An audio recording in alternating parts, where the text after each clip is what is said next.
ನಮಸ್ತೆ ಮಿತ್ರರೇ, ಇವತ್ತು ನಮ್ಮ ರೆಸಿಪಿ ಝೀರೋ ವೇಸ್ಟ್ ರೆಸಿಪಿ. ನೀವೆಲ್ಲ ಎಣಿಸಿರ್ಬೋದು ಯಾವುದಪ್ಪ ಈ ಒಂದು ರೆಸಿಪಿ ಅಂತ. ಹಾಗಾದರೆ ಯಾರೆಲ್ಲ ನನ್ನ ಚಾನಲನ್ನು ನೋಡ್ತಿದ್ದೀರಿ, ಯಾರೆಲ್ಲ ಇನ್ನೂ ಸಬ್ಸ್ಕ್ರೈಬ್ ಮಾಡಿಲ್ಲ, ದಯವಿಟ್ಟು ಸಬ್ಸ್ಕ್ರೈಬ್ ಮಾಡಿ, ಸಪೋರ್ಟ್ ಮಾಡಿ ಅಂತ ಹೇಳ್ತಾ ಬನ್ನಿ. ನೀವೆಲ್ಲ ಪೊಟ್ಯಾಟೊ ಯೂಸ್ ಮಾಡ್ತೀರಿ, ಅದರ ಸಿಪ್ಪೆಯನ್ನು ಬಿಸಾಡ್ತೀರಿ. ಹಾಗಾದರೆ ಆ ಸಿಪ್ಪೆಯಿಂದಲೂ ಏನಾದರೂ ಒಂದು ಮಾಡ್ಬೋದು ಎಂಬುದನ್ನು ನಾನು ಇವತ್ತು ತೋರಿಸಿಕೊಟ್ಟಿದ್ದೇನೆ. ಹಾಗಾದರೆ ಬನ್ನಿ ಅಡಿಗೆ ಮನೆಗೆ ಹೋಗೋಣ. ಮಿತ್ರರೇ ನೋಡಿ, ಈ ಬಟಾಟೆ ನಾವು ಯಾವುದಕ್ಕಾದರೂ ಯೂಸ್ ಮಾಡ್ತೇವೆ, ಸಾಂಬಾರಿಗ, ಬಾಜಿಗ ಅಥವಾ ಯಾವುದೇ ಒಂದು ನಮ್ಮ ಬ್ರೇಕ್ಫಾಸ್ಟ್ಗೆ ಯೂಸ್ ಮಾಡುವಾಗ ಅದರ ಸಿಪ್ಪೆ ನೋಡಿ, ಈ ಸಿಪ್ಪೆ ನಾವು ಬಿಸಾಡೋದು ಯಾವಾಗಲೂ. ಇದನ್ನು ಏನು ಮಾಡಬೇಕು ಹೇಳಿದರೆ, ನಾವು ಚೆನ್ನಾಗಿ ತೊಳೆದುಕೊಂಡು ಇದನ್ನು ಸ್ವಲ್ಪ ಡ್ರೈ ಮಾಡಿಕೊಳ್ಬೇಕು. ಅಂದರೆ ಒಂದು ಬಟ್ಟೆಯಲ್ಲಿ ಹಾಕಿ ಅದರ ನೀರನ್ನು ತೆಗೆದುಕೊಳ್ಬೇಕು. ಆಮೇಲೆ ಇದನ್ನೊಂದು ಚೆನ್ನಾದ ಒಂದು ಫ್ರೈ, ಅಂದರೆ ಈ ಪೊಟ್ಯಾಟೊ ಚಿಪ್ಸಿನಾಗೆ ಆಗುವಂತಹ ಒಂದು ಸ್ಪೈಸಿಯಾದ ಚಿಪ್ಸನ್ನು ನಾವು ಮಾಡ್ಬೋದು. ಅದು ಹೇಗೆ ಮಾಡೋದೆಂದು ನೋಡೋಣ. ವೀಕ್ಷಕರೇ ನೋಡಿ, ಹೀಗೆ ಸಿಪ್ಪೆಯನ್ನು ತೆಗೆದುಕೊಂಡು ಎಲ್ಲ ನಾನು ಇಟ್ಟುಕೊಂಡಿದ್ದೇನೆ. ಹೇಗೆ ಸಿಪ್ಪೆ ತೆಗೆದು ಹೇಳಿದರೆ, ಹೀಗೆ ಚೆನ್ನಾಗಿ ನಾವು ಇದರಿಂದ ಹೀಗೆ ಉದ್ದಕ್ಕೆ ಹೀಗೆ ಸಿಪ್ಪೆಯನ್ನು ಸುಲಿದುಕೊಂಡು ಇದನ್ನು ಮೊದಲಿಗೆ ಚೆನ್ನಾಗಿ ತೊಳೆದುಕೊಳ್ಬೇಕು. ತೊಳೆದುಕೊಂಡ ಮೇಲೆ ಹೀಗೆ ಈ ಒಂದು ಟಿಶ್ಯೂ ಪೇಪರಲ್ಲಿ ಚೆನ್ನಾಗಿ ನಾವು ಅದ್ದಿಕೊಂಡು ಇಡಬೇಕು. ಅದ್ದಿಕೊಂಡು ಇಟ್ಟು ಆಮೇಲೆ ಇದನ್ನು ಈ ಝೀರೋ ವೇಸ್ಟ್ ಈ ಪೊಟ್ಯಾಟೊವನ್ನು ನಾವು ಕರಿಗಳಿಗಾಗಿ ಅಥವಾ ಯಾವುದಕ್ಕಾದ್ರೂ ಯೂಸ್ ಮಾಡಬಹುದು. ಇಲ್ಲಿ ನೋಡಿ, ಇಷ್ಟನ್ನು ನಾನು ಸೈಡಲ್ಲಿ ಇಟ್ಟುಕೊಂಡು ಇಲ್ಲಿ ಇದನ್ನೆಲ್ಲ ಒಂದು ಸ್ವಲ್ಪ ಇದರಲ್ಲಿ ನೀರಿನ ಅಂಶ ಇರಬಾರ್ದು. ಈಗ ಇದನ್ನೆಲ್ಲ ಇದಕ್ಕೆ ಹಾಕೊಳ್ಳೋಣ. ಇನ್ನು ಸ್ವಲ್ಪವೇ ಸ್ವಲ್ಪ ಉಪ್ಪು, ರುಚಿಗೆ ತಕ್ಕಷ್ಟು ಉಪ್ಪನ್ನು ಹಾಕೊಳ್ತಿದ್ದೇನೆ. ಇನ್ನು ಉಪ್ಪು ಹಾಕಿ ಸ್ವಲ್ಪ ಹೀಗೆ ಮಾಡೋಣ. ನೋಡಿ, ಸಿಪ್ಪೆ ಹೀಗೆ ಬರಬೇಕು ನಮಗೆ.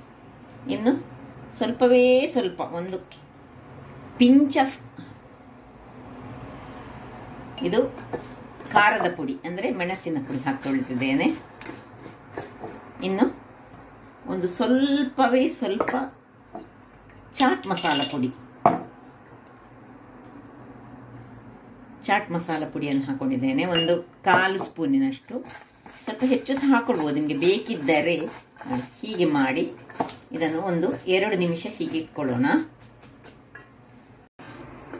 ವೀಕ್ಷಕರೇ ಇಲ್ಲಿ ನೋಡಿ, 10 ನಿಮಿಷಗಳ ಬಳಿಕ ಇದರಲ್ಲಿ ಏನು ಕಲರ್ ಚೇಂಜ್ ಆಗುದಿಲ್ಲ. ಉಪ್ಪು ಮಾತ್ರ ಸ್ವಲ್ಪ, ಉಪ್ಪು ಮತ್ತು ಚಾಟ್ ಮಸಾಲ ಮತ್ತು ಸ್ವಲ್ಪವೇ ಸ್ವಲ್ಪ ನಾನು ಖಾರದ ಪುಡಿ, ನಿಮಗೆ ಸ್ವಲ್ಪ ಖಾರ ಹೆಚ್ಚು ಬೇಕಿದ್ರೆ ಖಾರದ ಪುಡಿ ಹೆಚ್ಚು ಹಾಕೊಳ್ಬೋದು. ಇದನ್ನು ಎಳೆದುಕೊಂಡಿದೆ. ಈಗ ಏನಿಲ್ಲ, ವೆರಿ ಈಸಿ. ಸೀದಾ ಇದನ್ನು ನೋಡಿ, ಇಲ್ಲಿ ಕಾರಲಿಕ್ಕೆ ಎಣ್ಣೆಯನ್ನು ಇಟ್ಟುಕೊಂಡಿದ್ದೇನೆ. ಸೀದಾ ಇದನ್ನು ಹಾಕೊಳ್ಳೋದು. ಈಗ ಕ್ರಿಸ್ಪಿಯಾದ ಪೊಟ್ಯಾಟೊ ಚಿಪ್ಸ್, ಪೊಟ್ಯಾಟೊ ಸ್ಕಿನ್ನಿನ ಚಿಪ್ಸ್ ನಿಮಗೆ ರೆಡಿಯಾಗಿ ಬರ್ತದೆ ನೋಡಿ.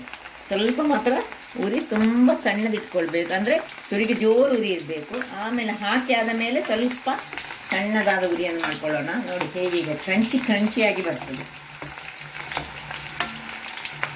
ಹೀಗೆ ತಿರುಗಿಸ್ತಾ ಇರಬೇಕು. ಒಂದು ಸ್ವಲ್ಪ ಹೊತ್ತು ತೆಗಿತದೆ ಮಾತ್ರ. ಈಗ ಉರಿಯನ್ನು ಮೀಡಿಯಂ ಫ್ಲೇಮಲ್ಲಿ ಇಟ್ಕೊಳ್ಬೇಕು. ಸುರಿಗೆ ಹಾಕುವಾಗ ಜೋರು ಉರಿ ಇರಬೇಕು. ನೋಡಿ ವೀಕ್ಷಕರು, ಹೇಗೆ ಬಂತು ನೋಡಿ. ಟೈಮ್ ಸ್ವಲ್ಪ ತೆಗೀತದೆ, ನಾವು ಕರೆಕ್ಟರ ಹಾಗೆ ನೋಡಿಕೊಳ್ಬೇಕು. ಅಂದರೆ ಗ್ಯಾಸ್ ಫ್ಲೇಮನ್ನು ಸ್ವಲ್ಪ ದೊಡ್ಡದು ಸಣ್ಣದು ಹಾಗೆ ಮಾಡ್ತಾ ನಾವು ಇದನ್ನು ಕಾಯಿಸ್ಕೊಳ್ಬೇಕು. ನೋಡಿ ಏನು ಕಲರ್ ಅದು, ಹೇಗೆ ಕಸದಿಂದ ರಸ. ನಾವು ಯಾವಾಗಲೂ ಆರ್ಟ್ ಯಾವುದೇ ಒಂದು ಆಕ್ಟಿವಿಟಿಯಲ್ಲಿ, ಎಕ್ಸ್ಟ್ರಾ ಕರಿಕ್ಯುಲರ್ ಆಕ್ಟಿವಿಟಿಯಲ್ಲಿ, ಯಾವುದಾದ್ರು ಡ್ರಾಯಿಂಗಿನ ಇದರಲ್ಲೆಲ್ಲ ಮಾಡುವಾಗ, ಕ್ರಾಫ್ಟಲ್ಲಿ ಮಾಡುವಾಗ ಕಸದಿಂದ ರಸ ಅಂತ ಹೇಳ್ತೇವೆ. ಹಾಗೆ ಇಲ್ಲೀಗ ಬಟಾಟೆಯ ಸಿಪ್ಪೆಯಿಂದ ಒಂದು ರುಚಿಕರವಾದ ಚಿಪ್ಸ್, ಹೇಗೆ ನಮ್ಮದು ಬಟಾಟೆ ಚಿಪ್ಸ್ ಉಂಟು ನೋಡಿ, ಅದೇ ರೀತಿಯಲ್ಲಿ ಇದಾಗ್ತದೆ. ಆಯ್ತು ವೀಕ್ಷಕರೇ, ಇಲ್ಲಿ ನೋಡಿ ರೆಡಿ ಆಯಿತು, ಚಿಪ್ಸ್ ರೆಡಿ ಆಯಿತು. ಕಾಣ್ತದಾ ಏನು ಚೆನ್ನಾಗಿ ಬಂತು ನೋಡಿ.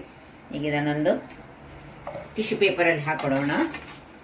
ಹಾಗೆ ಇನ್ನು ಸ್ವಲ್ಪ ಇರುವುದನ್ನು ಸಹ ಇದೇ ರೀತಿಯಲ್ಲಿ ಫ್ರೈ ಮಾಡ್ಕೊಳ್ಳೋಣ. ನಾನು ನಿಮಗೆ ಹೇಗೆ ಕರ್ಕುರಾಗಿ ಬಂತಂತ ನಾನೀಗ ತೋರಿಸ್ಕೊಡ್ತೇನೆ. ಈಗ ಮೊದಲಿಗೆ ಇದು ಉಳಿದದನ್ನು ಹಾಕೊಳ್ಳೋಣ. ಈಗ ಉರಿ ದೊಡ್ಡದಿರಬೇಕು.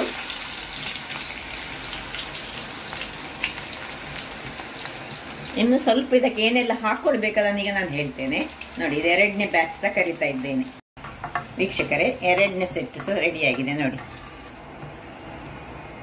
ಈ ಕಲ್ಲರ್ ಅಲ್ಲಿ ಬರ್ಬೇಕು ಅದು. ಇದಕ್ಕೆ ಸಾಧಾರಣ 10 ನಿಮಿಷ ತೆಗೀತದೆ. ಆದರೆ ಸುಮ್ಮನೆ ಈ ಸಿಪ್ಪೆಯನ್ನು ಬಿಸಾಡುವುದಕ್ಕಿಂತ ಈ ರೀತಿಯಾಗಿ ನಾವು ಮಾಡಿಕೊಳ್ಳುವುದು ಬಹಳ ಉತ್ತಮ ಅಂತ ನನ್ನ ಭಾವನೆ. ಯಾಕೆ ಹೇಳಿದ್ರೆ ನಾನಿವತ್ತು ಒಂದು ಜರ್ಮನಿಯ ಹೋಟೆಲಲ್ಲಿ ಈ ರೀತಿಯ ಒಂದು ಚಿಪ್ಸ್ ಅನ್ನು ತಿಂದೆ. ಇದನ್ನು ನೋಡುವಾಗ ನನಗೆ ಆಯ್ತು ನಾವು ಹೇಗೆ ಮಾಡಿ ತೋರಿಸಬಹುದು ಅಂತ ಹೇಳಿ. ಅದರಾಗಿ ಇನ್ನು ಯಾರು ಸಹ ಈ ಬಟಾಟೆ ಚಿಪ್ಸ್ ಸಿಪ್ಪೆಯನ್ನು ಖಂಡಿತ ಬಿಸಾಡುವುದಿಲ್ಲ. ಸ್ವಲ್ಪ ಸ್ಟಾಕ್ ಮಾಡಿ ಇಟ್ಟುಕೊಂಡು ನಾವೇನ್ ಮಾಡ್ಬೇಕು ಹೇಳಿದ್ರೆ ಈ ಬಟ್ಟೆಯಲ್ಲಿ ಅಥವಾ ಇದರಲ್ಲಿ ಅದರದ್ದು ನೀರಿನ ಅಂಶವನ್ನು ತೆಗೆದುಕೊಳ್ಬೇಕು ಮೊದಲಿಗೆ. ಮತ್ತೆ ಸ್ವಲ್ಪ ಉಪ್ಪು ಮತ್ತೆ ಇದನ್ನು ಹಾಕೊಂಡು ಮಾಡಿದ್ರೆ ಆಯ್ತು ನೋಡಿ, ರೆಡಿ ಆಯ್ತು. ಇದೀಗ ಸ್ವಲ್ಪ ನಾನು 4 ಬಟಾಟೆದು ಮಾಡಿದ್ದು. ತುಂಬಾ ಬಟಾಟೆ ಯೂಸ್ ಮಾಡುವಾಗ ಇದನ್ನು ಮಾಡಬಹುದು ನೋಡಿ. ಎಷ್ಟು ಕ್ರಿಸ್ಪಿಯಾಗಿ ಉಂಟು ನೋಡಿ. ನೋಡಿ ಹೀಗೆ ಕಟ್ ಮಾಡೋದು ನೋಡಿ.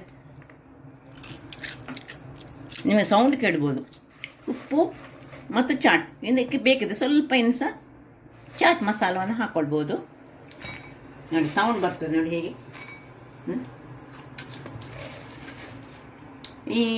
ಹೇಗೆ ನಾವು ಈ ಜಾಕ್ ಫ್ರೂಟ್ ಇದು ಚಿಪ್ಸ್ ಮಾಡ್ತೇವೆ ಅದೇ ರೀತಿಯಲ್ಲಿ ಇದು ಬರ್ತದೆ. ಹಾಗಾದ್ರೆ ನೋಡಿದ್ರಲ್ಲ ವೀಕ್ಷಕರೇ, ನೋಡಿ ಒಂದು ನೋಡಿ ನೀವು ಸೌಂಡ್ ಕೇಳ್ಬೋದು ನಾನು ಮಾಡುದು. ಹಾಗಾದ್ರೆ ಹೇಗೆ ನಮ್ಮ ಪೊಟ್ಯಾಟೊ ಚಿಪ್ಸ್ ಉಂಟು ಅದೇ ರೀತಿಯಲ್ಲಿ ಇದು ಬರ್ತದೆ. ಹಾಗಾದ್ರೆ ನನ್ನ ಈ ಕುಕಿಂಗ್ ಚಾನಲ್ ನಿಮಗೆ ಇಷ್ಟ ಆದರೆ ಬೋಳೂರು ಸುವರ್ಣ ಚಾನಲ್ ಅನ್ನು ಲೈಕ್ ಮಾಡಿ, ಶೇರ್ ಮಾಡಿ ಹಾಗೂ ಸಬ್ಸ್ಕ್ರೈಬ್ ಮಾಡಿ ಹಾಗೂ ನನ್ನ ಇನ್ಸ್ಟಾಗ್ರಾಮ್ ಪೇಜನ್ನು ಫಾಲೋ ಮಾಡಿ. ಧನ್ಯವಾದಗಳು.